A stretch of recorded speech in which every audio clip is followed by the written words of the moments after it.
mga istoryang nagbibigay ng inspirasyon hanggang sa mga kwentong may dalang solusyon. Mga balitang pampagaan ang pakiramdam at papaganda ng araw. Hindi lang ba sa good news, kundi the better news. Mula Lunes hanggang Biyernes, 1:00 ng tanghali sa DZRH TV.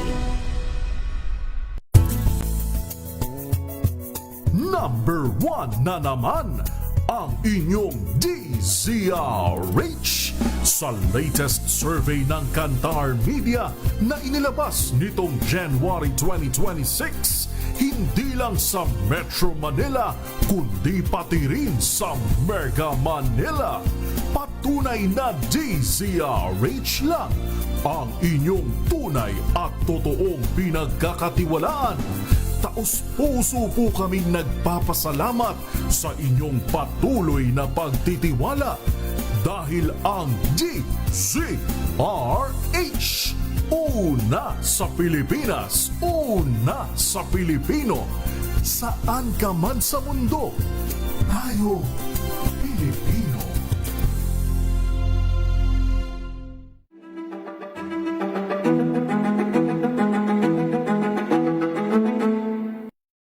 Kaming mga teacher, hindi pa kami nakukonsulta, no? Katulad nung iba pang mga policies ng DepEd na sinasabi naming top-down at hindi nagmumula doon sa ano ba yung problemang dapat solusyonan, no, doon sa ating mga eskwela. Kahit anong school calendar pa, talagang darating ang bagyo, ang lindol, no?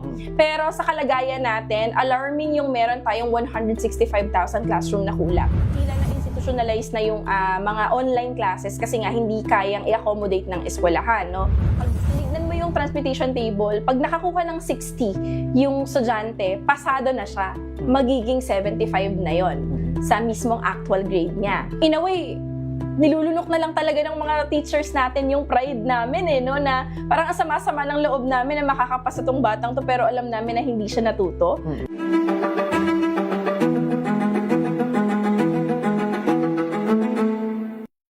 Mga kalunas, dahil sa inyong pagtitiwala, ang Lunas ay may extension na. Lunas Extension.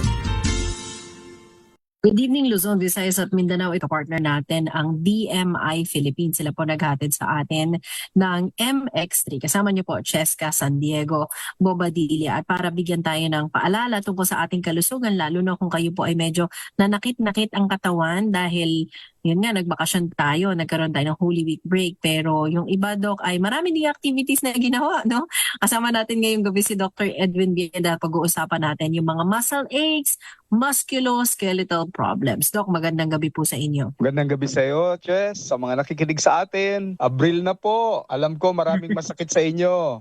Hindi lang ulo nyo dahil sa pagtaas ng mga presyo. Ng bilihin at lalong-lalo na ng ng crudo, Doc, no? Ay grabe, ang diesel ay aakyat pa daw. Kaya kahit ang inyong lingkod, magbuboost na lang po papunta ng Baguio. Oo nga, kasi meron tayong fun run, di ba? yes, Doc, sa Sunday, ito po ay in partnership naman din with Dimiri Foundation for the benefit of yung mga tinutulungan ng foundation ng mga scholars, ng mga livelihood programs. Yan ang nire-raise up ng funds na nire-raise ng Dimiri Foundation sa pakikipagtulungan sa MX3. Yung mga sasama sa fun run Sunday sa MX3 Run for Life na hatid sa atin ng Dimiri Foundation. Ano kaya yung mga dapat nating dandaan? Unang-una, para maging prepared tayo at para hindi sumakit ang katawan natin pagkatapos ng run, o kaya naman, Doc, yung papunta ka pa lang dahil sa tagal ng biyahe, sana hindi traffic, medyo sinamang ka na ng mga kasukasuan, muscle, palaypay, medyo masakit na, Doc. Yan ang tinatawag po natin na musculoskeletal. Tama, MSD o musculoskeletal disorder. Kailangan may idea po ang mga nakikinig sa atin eh. Ano ba yung muscle? Ano ba yung tendon? Yan. Ano ba yung cartilage? Yes. Tapos meron pang tinatawag na ligaments. 'Di ba? Yung joints. Okay? Doon sa mga ugat-ugat natin, although it's called ugat, may tatlong uri 'yon, no? Mayroon tayong nerve, Mhm. may artery at saka may vein. Yan. So, talakayin natin isa-isa kung ano yung mga yon. Kasi may mga iba nagsasabi sa akin, Dok, masakit yung braso ko. Arthritis na ba to? Yung tinuturo niyang braso, yung yung biceps eh. Yung muscles yan ng braso, Dok, na minsan nga hindi natin ma-pinpoint. Pag tinanong ng doktor, ano ba sumasakit sa'yo? Buto ba? Joints ba? O tingin mo muscles? Parang ang hirap sagutin, Dok. Oo. Yung muscle, yan po yung meat o karne, no? That acts by pulling yung ating structure towards itself. Okay, Mm. for example po, yung biceps, yan po yung nasa braso natin, di ba? So, nakakonect po yan sa shoulder, nakakonect yan sa siko. So, kapag nag-contract Okay. yung muscle, you pull the lower arm, yan, towards the center. O, para Ganyan din ang sa mga muscle. nakikinig sa atin, Dok, sa radyo, audio lang yung pinakikinggan.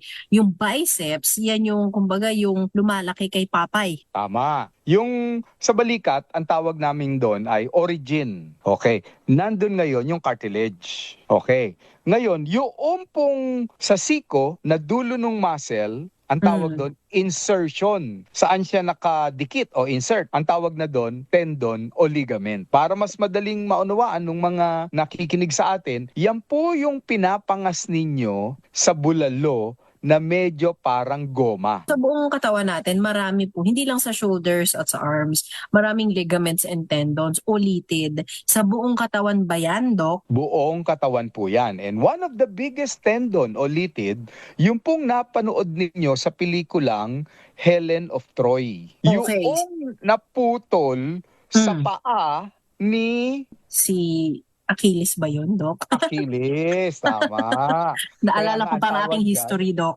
Oo, kaya ang tawag dyan, tendon of Achilles. Now, kung ang tendon po ay naka-insert sa buto, that means may action siya para hilahin yung butong yon. Kung naputol yung tendon na nakikita natin sa mga atleta, mga basketball player, mga tennis player, then hindi na nila magagalaw yung kanilang extremity, whether paa o kamay, ng tama, and that will cause severe pain. So, At tandaan niyo po yun. hindi, pag nagkaroon ng injury na ganyan, buong season siyang hindi makakalaro. May ganun eh. Sa player. Pero sa atin naman, pwede pa rin mangyari yun eh. Halimbawa na lang, pinwersa po ninyong buhatin yung inyong isang planggana ng labada na Naku may po. mga maong at saka Naku. kurtina na may Okay. tubig pa. Naunat ng husto yung inyong siko. Pwedeng maputol ngayon yung tendon na nagkokonekta sa biceps po ninyo doon sa inyong lower arm. Puputok yun, maririnig nyo yun eh. Plok, pumutok. Ayan. So ngayon, hindi mo na mabaluktot ang iyong kamay o ang braso. Naku, makaka-relate dyan, Dok, yung mga nanay o kahit mga tatay na maraming nilalabhan o kaya yung mga nagsisibak ng kahoy panggatong. Alam mo naman ngayon, nagtitipid tayo, Dok, sa Opo, gasol, panluto. Dok, no? Opo. So mag-aano tayo ng panggatong. So minsan yung maling pag-chop, yung puwersa Yes. mo, minsan Yes. nakakakos ng injury din yan, Dok. At one of the most common injury sa household natin ngayon ay ito pong nasa picture number 3 na ipinadala ko na sana kung makikita lamang ng iba ay sa ating batok. Ayun, Okay. hindi nyo maisip, paano nagkaroon ng injury sa batok? Wala naman akong binubuhat sa batok. Sabi nga ni Doc kanina, buong katawan, may mga groups of muscles kasi tayo. Bukod dyan sa batok, leeg at shoulder. Binanggit ni Doc kanina, mga siko, wrist, o yung madalas din sumasakit yan kapag may carpal tunnel, Doc. Sa dibdib na bahagi, meron. Sa hita, sa mga binti, minsan pinupulikat. Musculoskeletal problem din yun, Doc. Opo, pag-uusapan din natin yan. So, Oo. maaari nilang siguro later on, ma-text Oo. kung may makatanungan sila Oo. dyan.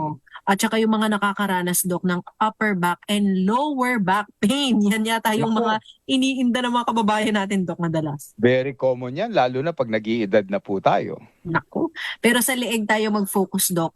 Nai-injure pala Simulan natin natin ng sa taas, batok. Oo. dahan-dahan tayong bumaba. Okay, okay. Yan.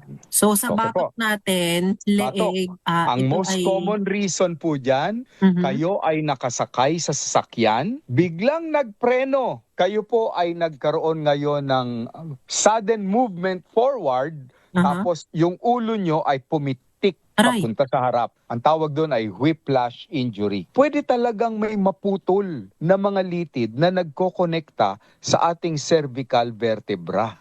Ako, mag-iingat ho yung mga nagmumotorsiklo ha, lalo na wala kayong helmet o kahit may helmet kayo. Ang Ay, helmet oo. hanggang ulo lang naman yan eh. Hindi kasama Opo. yan ang batok at leeg, Doc, di ba? At kadalasan yung mga naaaksidente dahil sa motorcycle, no, may injury, dumausdo sila, nalaglag sila. Eh di syempre yung helmet nila nasa ulo nila, naprotektahan yung bungo. Pero dahil solid yung helmet, itinitwist ng helmet yung leeg ng tao. Hmm. So yung katawan niya nakapaling sa kaliwa, pero yung ulo niya nakapaling sa kanan. Common po yan sa kalsada. Bukod sa neck, ano pa, Doc, yung posibleng maapektuhan ng mas madalas? Punta na tayo sa shoulder. Shoulder na tayo. Balikat na tayo. Ito, very common ito sa mga kababaihan, yung tinatawag nating frozen shoulder syndrome or FSS. Yung bang madali kong ma-detect yan sa mga pasyente ko eh. Pag sinabi ng pasyente na, Dok, masakit ang balikat ko, para malaman ko kung frozen shoulder ito, pinapaabot ko lang yung clasp ng bra nila sa likod. Ay, yung lock. Yung lock. Okay. Yung isang kamay, kaya. Yung isang kamay ni hindi mailagay sa likod eh. Hindi na nga makaabot hanggang bre. Hanggang doon na lang sa balakang yung isang kamay nila eh. Okay. So, yon. So, frozen shoulder syndrome. Ang tawag po namin doon ay capsulitis. Ibig sabihin, yung capsule. Kasi ball and socket joint ang ang balikat po natin eh. When we say ball and socket, yung dulo ng ating braso ay bilugan. Ngayon, yung sumasalo sa balikat nito para siyang tasa. So sinasalo ngayon as a socket yung bola. Mhm. May pagkakataon yung capsule, yung tinatawag na pagitan ng dalawang ito, nag-a-adhesion o nagdidikit. Kaya ang tawag nga namin, adhesive capsulitis. Imbis na may awang, nagdikitan na. Dikit. Pag dikit na siya, hindi mo na magalaw ng maganda ang balikat mo. Bukod sa balikat, ano pa yung mga bababa tayo, Doc, no? Sa Teka, mga arms. anong kasalanan nila? Bakit nagkakaganon? Ang bigat-bigat ng bag. Iwasan po natin yun. That's why, very common yun sa kababaihan. Okay. So kanina Baba yung naman po tayo. arms. Pababa. Dibdib. Okay. Aba, hindi mo akalain Meron bang bumabaluktot sa dibdib? Yung pagkakadikit ng ating sternum, yung nasa kalagitnaan ng dibdib natin, sa ribs, kapag ito ay nabanat ng maling posisyon, ang tawag na ron ay costochondritis. Madalas inaakala ng iba na inaatake siya sa puso dahil naghiwalay yung ribs doon sa sternum. Ano ang mga posibleng nagawa ng tao? Bakit sasakit ang ganyan? Sakit yan ng OFW. Bakit, Doc? Kasi sasakay sila sa eroplano. Yung sinabing 7 kilogram na hand carry ay nagbibit-bit kasi sila ng ewan ko ano bang nilalagay ninyo doon sa bag ninyo na hindi ninyo maiakyat ngayon doon sa overhead, hindi nyo rin maibaba. And yung pag-abot na pag-akyat at pagbaba can cause the separation ng sternum at ng ribs. Sakit ng OFW, backpack na may kung ano-anong laman sa loob. Yan. Okay. Sige, ribs yan Sometimes napagkakamalan nyo pong heart attack yan That's why yung mga doktor nagpapa-ECG, nagpapa-X-ray, negative pareho. Negative ang X-ray, negative ang ECG. Ang gagawin ng doktor, didiinan yung dibdib mo. Pag masakit yon, costochondritis yon. Confirmed. Okay, pagdating sa Doc, na-mention mo kanina yung mga biceps, bakit sumasakit yung braso. Baba naman tayo, Doc, nun sa more common din sa mga masisipag sa bahay, mga nanay natin, no? O yung mga nag-iilinis ng bahay, yung carpal tunnel syndrome, Doc. Dati sakit ito ng mga sekretary. Kasi nagtatype sila doon sa matitigas na Typewriter. typewriter. Binidiinan pa kasi dati yun di ba? Tapos naging sakit na ito ng mga labandera kasi nagpipiga sila ng mga maong Okay. Yan, wala pang washing machine nun Pero Yung- ngayon din, Dok, ha, sa yung mga laging nasa computer or mga nag-e-edit, Dok, yung laging nasa mouse ang kamay. laging nasa mouse, oo. Oo, common din yan. Kaya yung carpal tunnel nila, natutulog sila sa gabi, bigla na lang parang tinusok ng karayom yung palad nila. Alam Manhid na mo, manhid. nasubukan ko yun, nagigising ako sa sakit Oo, Dok. Manhid siya pero masakit. Manhid na masakit. Tapos it takes a while, minuto, bago mawala yung sakit. Hindi mo alam kung hihimasin mo, ibababad mo sa mainit na tubig, Oo. o it takes a while. Ngayon, Iaangat ang mo ba? problema- Ibababa mo? Oo, Paano ba? Hindi mo malaman ang gagawin no? Babalutin mo ba? Now, the only treatment for that, meron akong napailalim ako sa isang doktor noong araw sa Makati Medical Center na orthopedic surgeon siya pero ang specialty niya, kamay lamang, kamay. Okay. Hindi na siya gumagalaw na ibang parte ng katawan, Ang dami niyang inooperahan dahil dito sa carpal tunnel syndrome na to. Oo. Nire-release niya yung naiipit na nerve. So, hihiwain niya yung pwede. kamay, yung palad, hiwain niya yung palad, ire-release yung naiipit na nerve. O Okay. kaya, yung pamamaga sa loob na nag-cause ng infection, ire-release niya yon, tatanggilan ng mga infection. Oo. Pero, in most cases, tulad ko, nakatulong sa akin, wag mong gagalawin. Medyo pagpahingahin mo siya. You have to keep it steady. Kaya may nabibiling parang mga braces para Oo. sa carpal tunnel syndrome, no? Sa braso Oo. at hanggang palad. Malaking tulong po yun. Okay. Immobilize. Yun. Immobilize. Huwag niyong gagalawin. But it takes weeks. Minsan Bago siya 3, umuwi. 4 na linggo bago mawala. Tapos bumabalik din. Oo. Karugtong niyan, Dok, yung wrist natin o yung nararamdaman na carpal tunnel syndrome, pananakit ng mga daliri. Pero pag-uusapan natin yan, Dok, sa ating pagbabalik. Huwag kayong pipindot, ha? ng inyong channel. Huwag lilipat o magsaswipe dahil mga daliri na ang ating pag-uusapan sa ating pagbabalik. Kasama natin si Dr. Edwin Bian. Katuwang po natin sa discussion ang MX3 Natural Supplement. Tayo po ay magbabalik.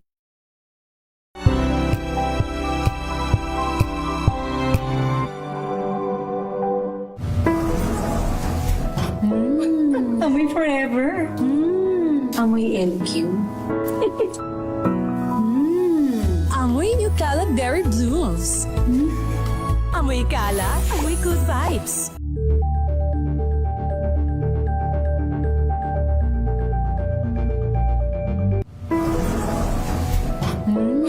Amoy forever. Amoy LQ. Amoy New Caleb Berry Blooms. Amoy kala, amoy good vibes.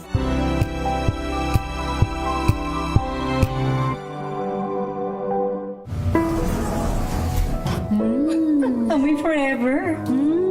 Amoy LQ. Amoy New Caleb Berry Blooms. Amoy kala, amoy good vibes.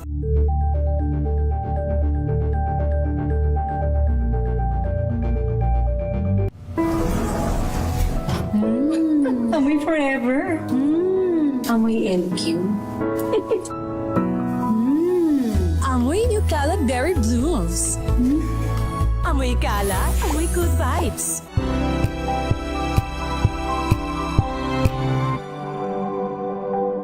Hello, Washi! Laundry day na naman! Yay! Anong meron? Mancha ng chocolate, Oh. putik, may libag pa! Kaya natin yan! With Pride Washing Machine Detergent, may triple stain-away formula. Tanggal ang makapit, madikit, at malupit na dumit mancha. Kaya easy-easy ang labada. Mula noon hanggang ngayon! All you need is pride. All you need is pride. ACS.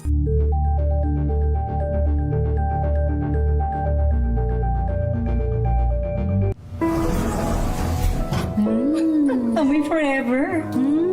Amoy LQ. Amoy Nucala Berry Blooms. Amoy Kala, amoy good vibes.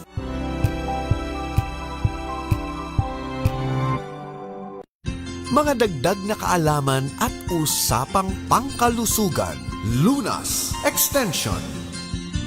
Balik tayo sa ating talakayan. Partner po ninyo, Cheska San Diego Bobadilla. Kasama din natin sa discussion si Dr. Edwin Bien at syempre katuwang natin ang MX3 Natural Supplements.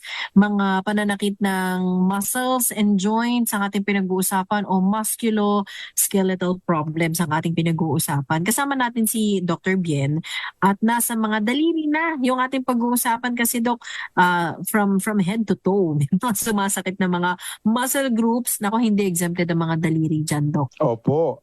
Ito naman ay mga mga manunulat, no? Yung laging ginagamit ang kanilang kamay in gripping something, no? Nag-grip ng something. But now, nakikita namin ito sa mga kabataan na laging pinapaputok ang kanilang mga daliri. Bawal So, ba yung ganun, Doc? O yung naririnig niyong pumuputok na yun is actually air that is being displaced in between the joints. Pwede bang magtuloy-tuloy ang damage na yun, Doc? Opo. And one of the more common damage dyan, na di-deform ang mga joints na ito kapag may deposito. Ang nagde-deposito po dito yung uric acid.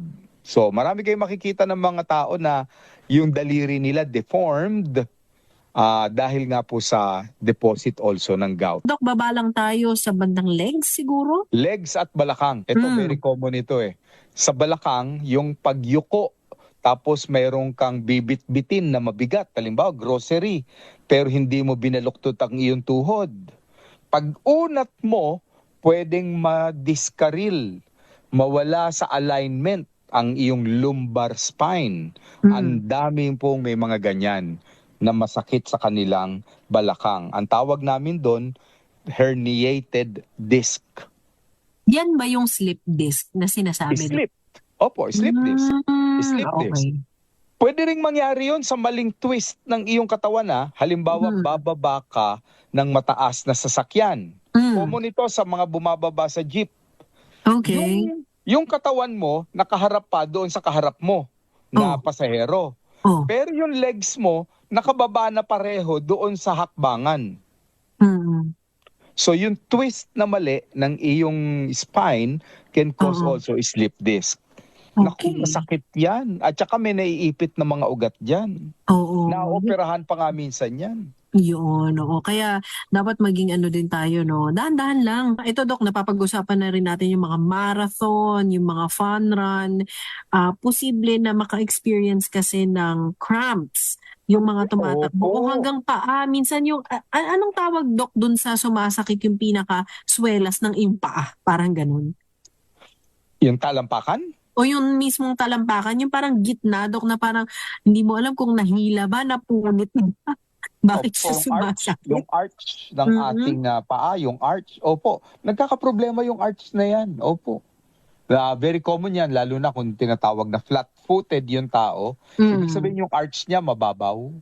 Okay. Ayan, meron po, fasciitis o fasciculitis kung tawagin niya. Yun, oo. Plantar fasciitis. Fasciitis, yan. Yun. Kaya bukod sa ingatan, kung tayo maglalakad ng malayo or tatakbo, magmamarathon, magfa-fun run, yung proper footwear din yata, Dok, kailangan malaman natin. Opo. Sa lahat ng mga sumasakit na joints at saka yung muscle groups na binanggit ni Doc kanina, yan po yung musculoskeletal conditions or problems na nararanasan, nagbibigay sa atin ng pain.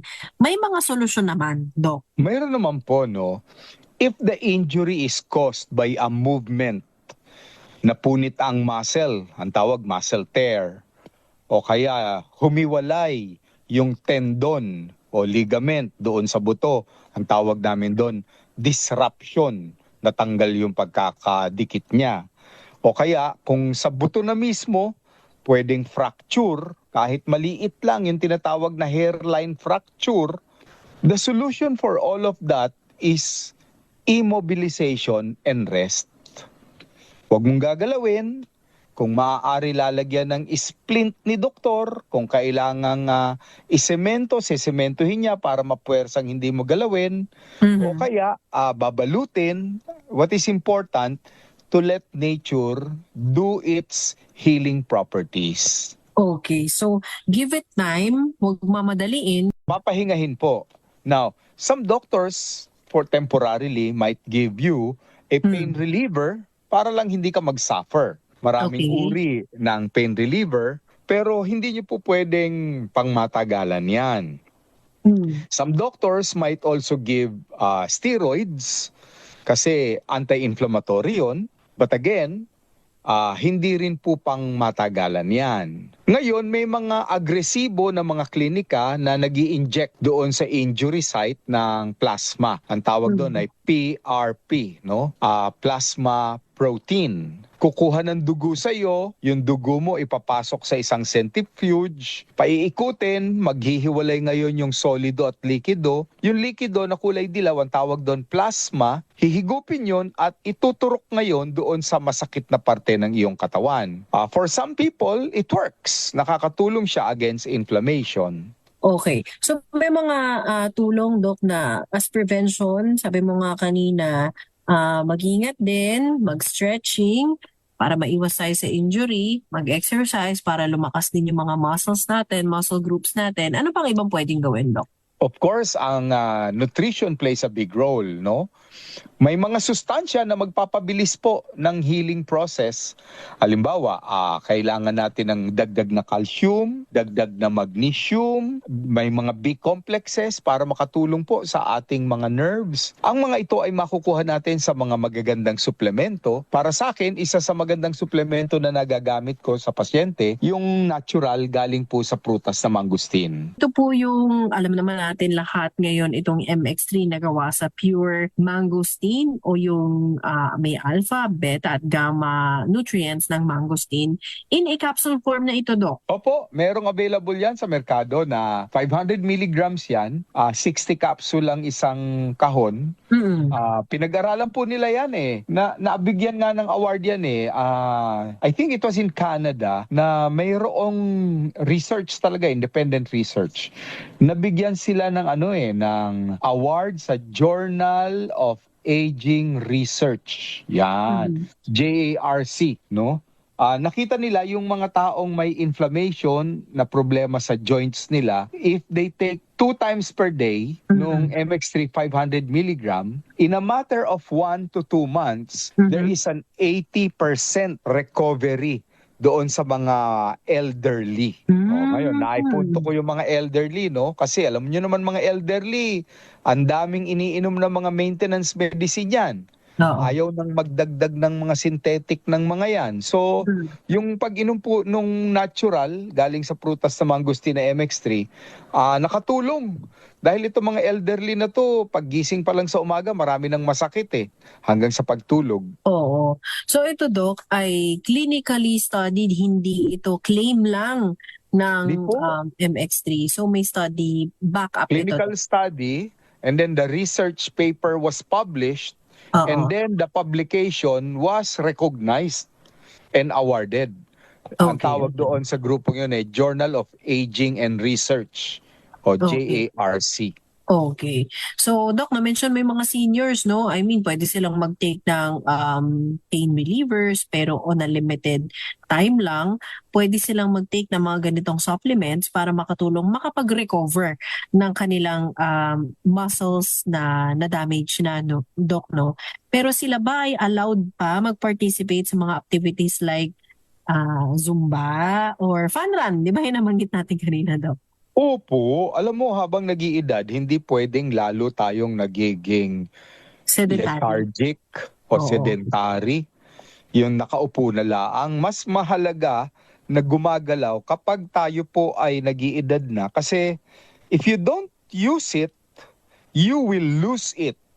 Ayun. So po yan. Huwag mong gamitin ang iyong mga tuhod sa paglalakad. Ay, nako, lalong mag-i-stiffen yan at hindi ka na makakalakad. At napakahirap po nang ikaw ay naka-wheelchair. So, yung seniors po, sumali kayo sa mga walking club. Kahit nga fun run, sumali kayo. Hindi na kayo tatakbo. Lakad lang kayo. Tapos mag-U-turn kagad kayo pag napagod kayo.